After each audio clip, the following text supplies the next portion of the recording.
A government informant who some say may have known too much. Drug smugglers can retaliate. Now his fiancée comes forward to reveal what she believes really happened. Mystery of Flight 427. Ron Goldman. He is the forgotten victim of the Simpson murders. And this is the home video shot just weeks before he was killed. He was a warm guy. He had a big heart. Now, Ron's buddies come forward to reveal the truth about his relationship with Nicole. Were they having an affair? Were they not having an affair? The forgotten victim. What's going on the set of Baywatch? It's a winter wonderland at the beach, and we've got the episode they don't want you to see. It's the secrets of the new season. Now you're about to meet my alter ego. Baywatch Confidential. For Friday, September 16th, 1994. This is Hard Copy.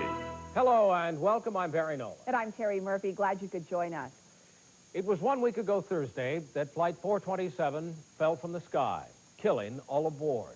Now it turns out that one of the passengers may have been linked to the disaster. Paul Olson had finally turned his life around. His troubles with the law were behind him. He had a new job and was soon to be married. When he boarded U.S. Air Flight 427, his only unfinished business was to help the government bring down a major crime syndicate. He had testified against the Colombians that manufactured, and now he was about to testify against the mafia that was distributing. When he died on that plane, he was concerned about his welfare and his safety. Drug smugglers can retaliate. Paul Olson had gone from selling a few pounds of marijuana to distributing kilos of cocaine before he was 30. Private investigator Gary McDaniel says Paul was negotiating his last big deal before calling it quits when he got sent to the slammer. He got out early by turning drug informant for the government.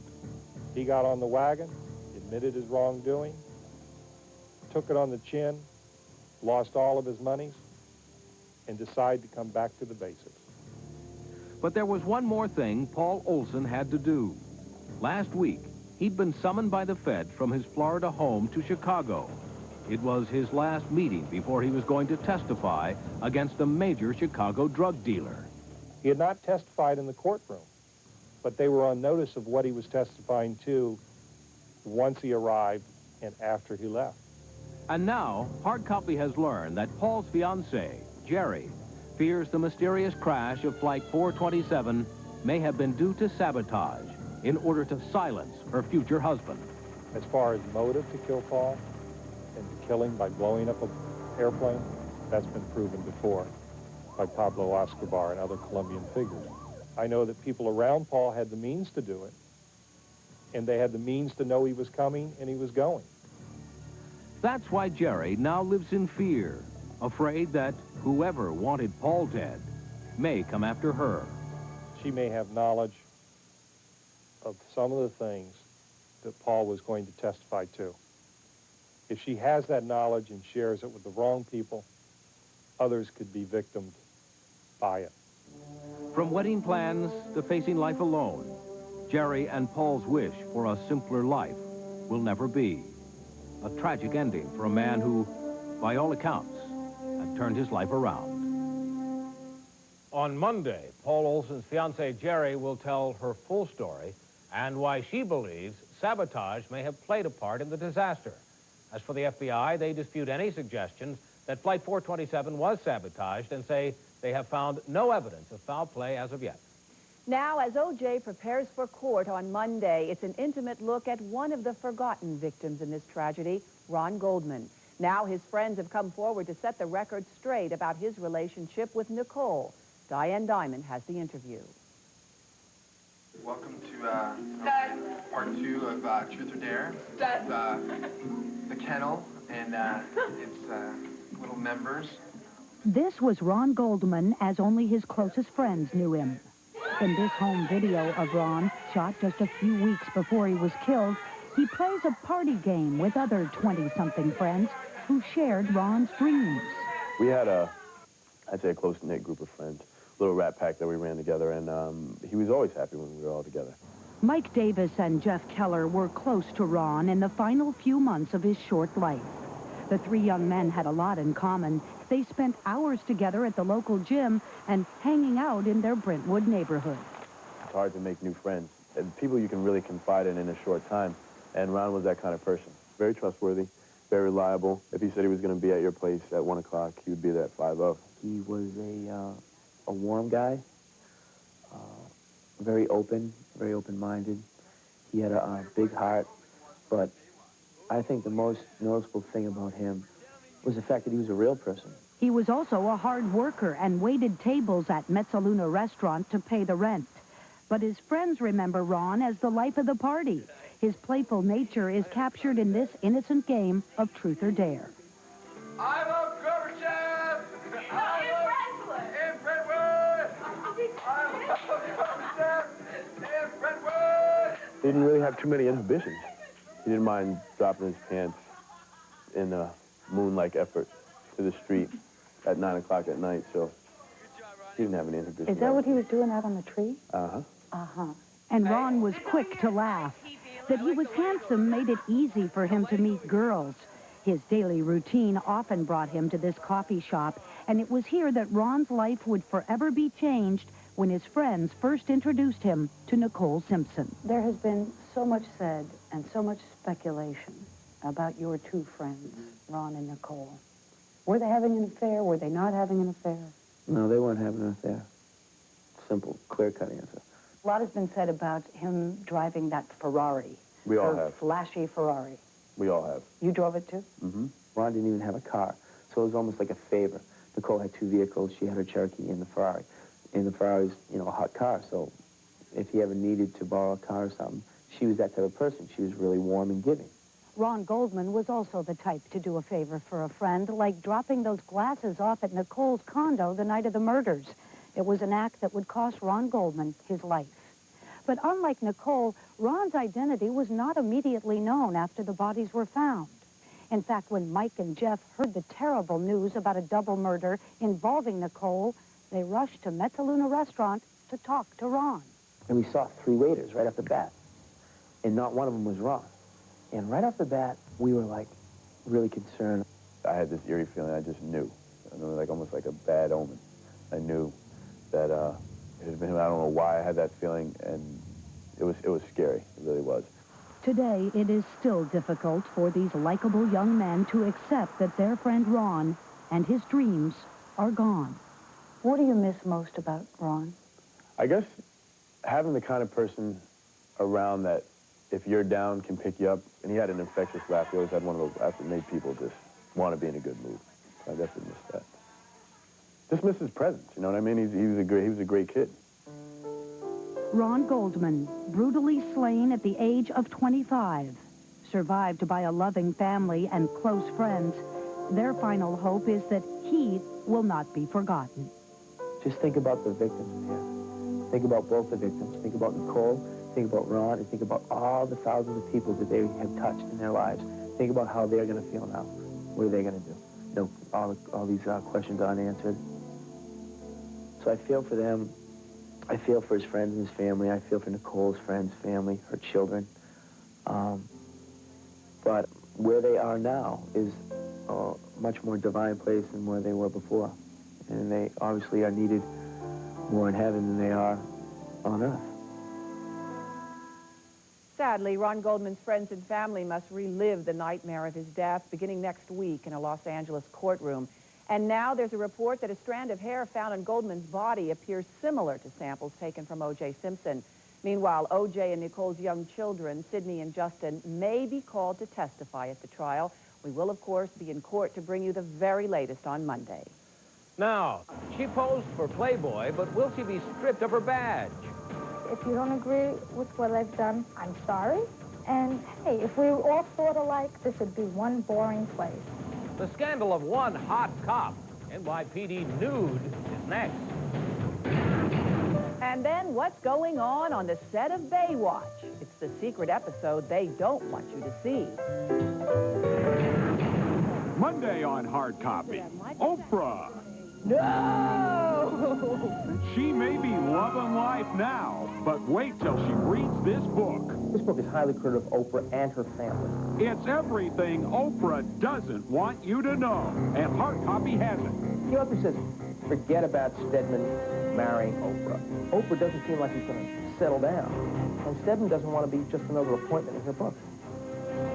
It's Oprah Unauthorized, Monday on Hard Copy.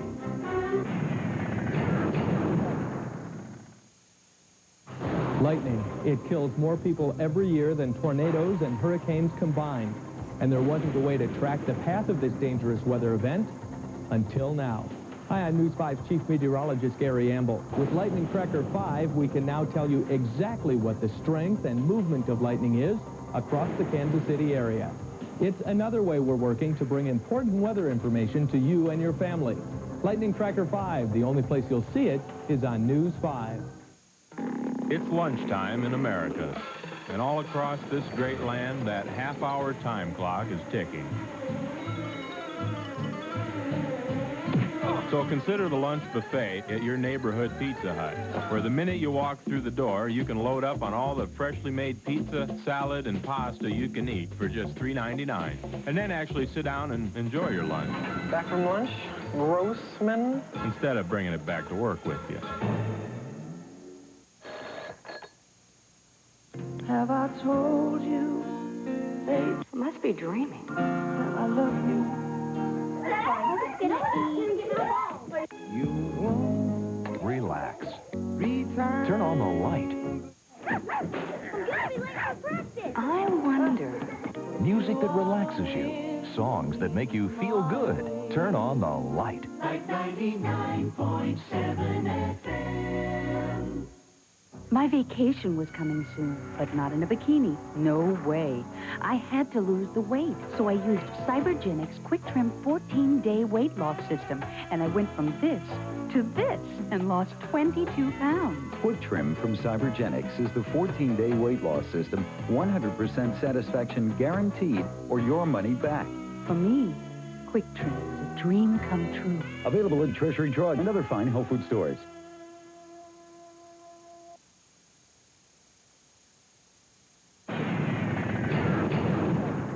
She was one of New York's finest, but now the lady in blue is being blackballed for flashing more than her badge in Playboy magazine. Doug Bruckner has the story. She's blonde. She's beautiful.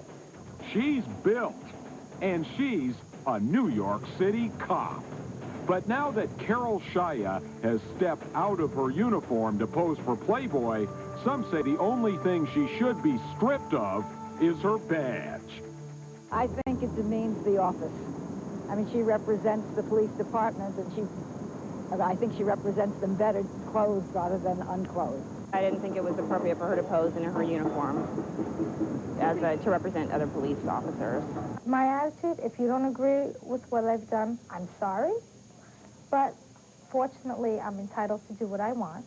And I'm entitled to my opinion. You're entitled to yours. And, hey, if we all thought alike, this would be one boring place.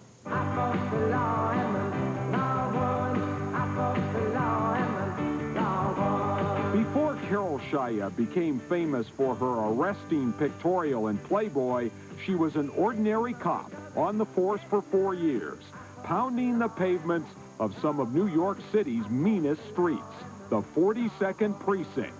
Some call it Fort Apache, the Bronx. When I first got there, I was like, I can't believe it. I can't believe I'm in this precinct. I can't believe I'm in this area.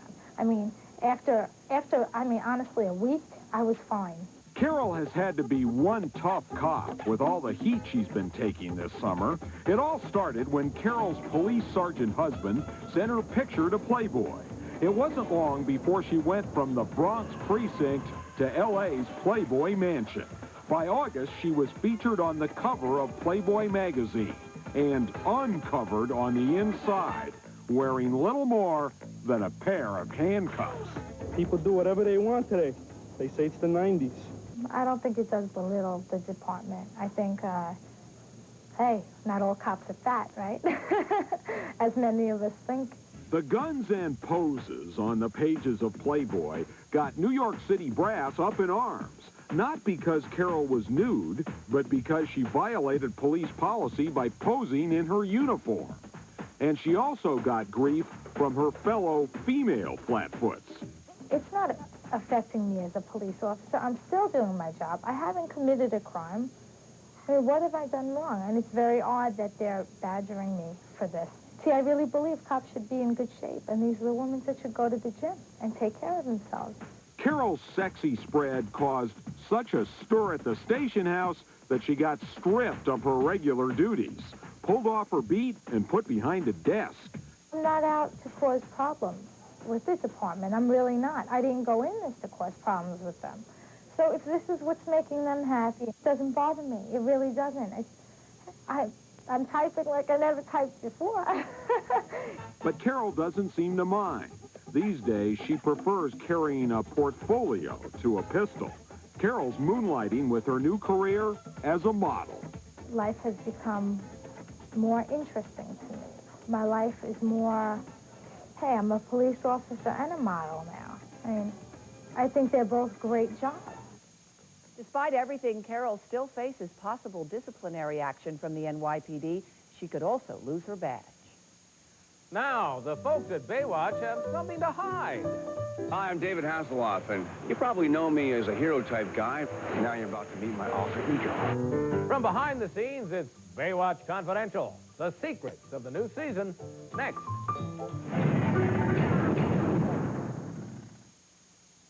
Would you use a deodorant soap on parts like these? On parts that are pretty? On parts that are cute? On the most sensitive parts of your birthday suit? You would if it's Lever 2000, because Lever 2000 won't dry your skin like the leading deodorant soap. It's got the most effective skincare ingredients, so it's best for all your parts, on all your kin, on any place that you've got skin. Lever 2000, the deodorant soap that's best for your skin and all your 2,000 parts. This advanced technology helps to diagnose arthritis, but to effectively relieve the minor pain of arthritis, use this, Advil. Advil contains the #1 doctor-prescribed pain reliever in its class, in non-prescription strength. Advil works directly at the site of arthritis pain, and nothing's been proven to last longer. And Advil is gentler on your stomach than aspirin. Advil, advanced medicine for pain. Imagine you've won the job you've always dreamed of, but you're unwelcome, unwanted. Only one good guy will give you a break. I'm gonna make her a damn good detective. Then your worst nightmare comes true. Your partner is murdered, and your troubles really begin. I have reason to believe another officer may be involved. Now it's them We're going to hate you for this. or you. Either way, Freeze! you won't know who to trust. Friday on CBS, everyone is under suspicion. There's a town in western New Mexico where the people are known for their opinions. So we went to Gallup to find out which fast food deal these folks like best. They told us they like the home-cooked taste of Sonic's Car Hop Combo. A famous Sonic burger, fries, and a medium Coke Classic right now just $2.49. And right now you could win a Chevy Sport pickup. Trips to the Indy 500 or more. It's Sonic's Rev It Up Instant Win game. Just order a Route 44 large Coke Classic and you could feel your way to fast prizes. Baywatch is a show that is known less for its snappy dialogue and more for its good tan lines. Now, hard copy takes you behind the scenes, but this time you don't need a bikini. Grab a parka. Anthony Kaleka reports. Oh, the weather outside is frightful, but... The gang from Baywatch have decided to turn their sunny beach into the North Pole. Sorry, Santa. And just when you were getting excited about those new elves. Let it snow, let it snow. This is the exclusive video the show producers didn't want us to open till Christmas. They even have presents. Great. Another life jacket. Here we have the quintessential Baywatch bimbo beach party. They're spraying, they're making snow just the way they do on ski lifts, and they've covered the whole beach with snow. Pamela Anderson, a little bikini and a hat. Chestnuts roasting on an open fire.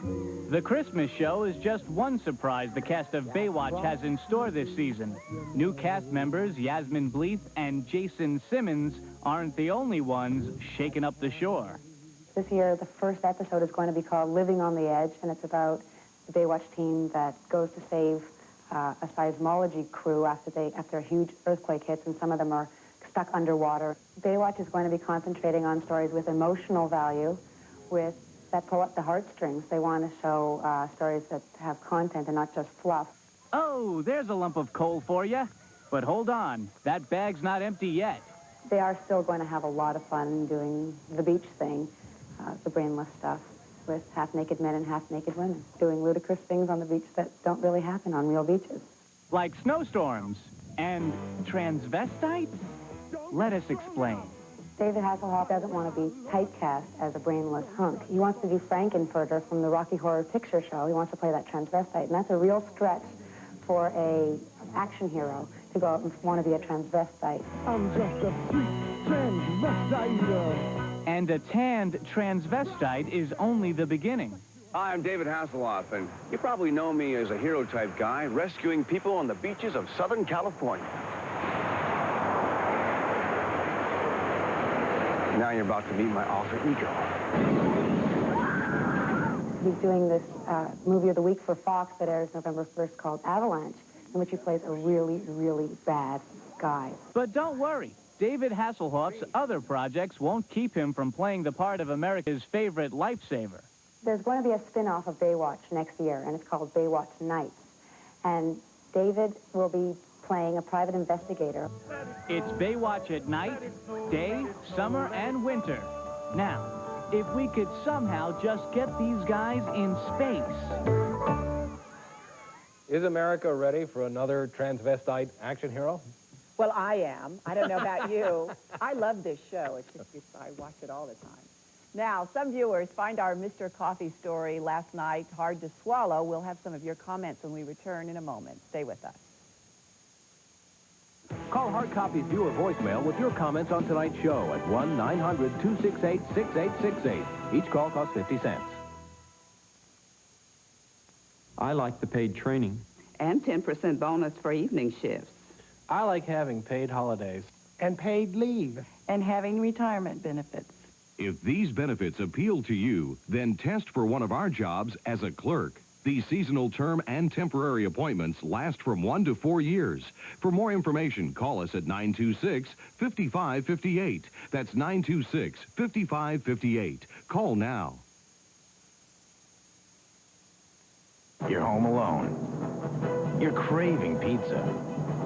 Pizza Hut pizza. The car's in the driveway. Hey, you're all set. You can't wait. And then it hits you. You're only 15, and you can't drive. Good thing Pizza Hut delivers. Right now, get any 2 medium specialty pizzas for just $12.99. That's 2 delicious specialty pizzas for only $12.99 from Pizza Hut. Hey, where are you going to find that truck you've been looking for? Superior. And where are you going to find almost any truck or sport utility ever made? Superior. And who's got the financing for your next truck? Superior. Hey, get smart. Why pay more for your next truck? Get to any of the Superior Auto Mall used vehicle locations and save at the source. Superior Auto Mall. No one can show you more trucks. No one can save you bigger bucks. Superior Auto Mall. On Saturday, September 17th, you could win a thoroughbred yearling or a racing greyhound during the Woodland Spectacular 5th Birthday Bash. Last year's winner is now the proud owner of Kansas Tornado, a horse who won his very first race and showed in a major stakes race. This year, some lucky fan will win a thoroughbred named Rockin' Rasper during Saturday's 1 o'clock performance. Then at 7, someone else will win a promising pup sired by the Woodlands champion HB's Prince Red. Catch winning action on both tracks this Saturday. Because I like being with everybody else, but then I also like being different. $3, are they great? I love them. That Madonna style, I just could not follow it. I just got lost in that whole era. If I see something I like, I buy it and I wear it, and even if it's totally out of style, I wear it anyway, because that's me. The real thing is always in style. This message was brought to you by Blue Cross and Blue Shield of Kansas City.